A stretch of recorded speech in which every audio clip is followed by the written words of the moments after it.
নমস্কার, আমি রনু ডায়েরির আজকের পাতায় আপনাদের সকলকে অনেক অনেক স্বাগত। আজ আমি আপনাদেরকে বলবো ন্যাচারালভাবে কিভাবে আপনারা আপনাদের ঠোঁটকে গোলাপি করে রাখতে পারবেন।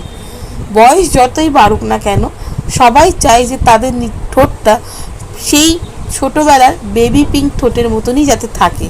সেই বেবি পিঙ্কনেসটা কিভাবে আপনারা ঠোঁটে ধরে রাখবেন তারই একটি ছোট্ট উপায় আজ আমি আপনাদের সাথে শেয়ার করব।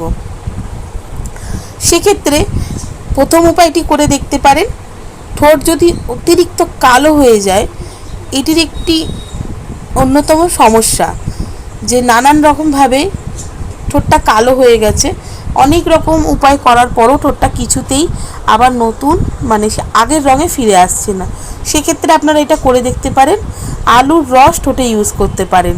আলুর রসটিকে আস্তে করে ঘষবেন ভালো করে ঠোঁটের মধ্যে। ঘষার পরে খানিকক্ষণ রেখে দিয়ে ভালো করে পরিষ্কার করে ধুয়ে নিন। নিয়মিত আলুর রস ঠোঁটে বোলালেও কিন্তু ঠোঁটের কালছিটে ভাবটা আস্তে আস্তে দূর হবে। এছাড়াও হলুদের পেস্টের সঙ্গে সামান্য টমেটোর রস মিশিয়ে ঠোঁটে লাগালে ঠোঁটের যে কালছিটে ভাবটা সেটা দূর হয় এবং ঠোঁটের রঙটি উজ্জ্বল হয়।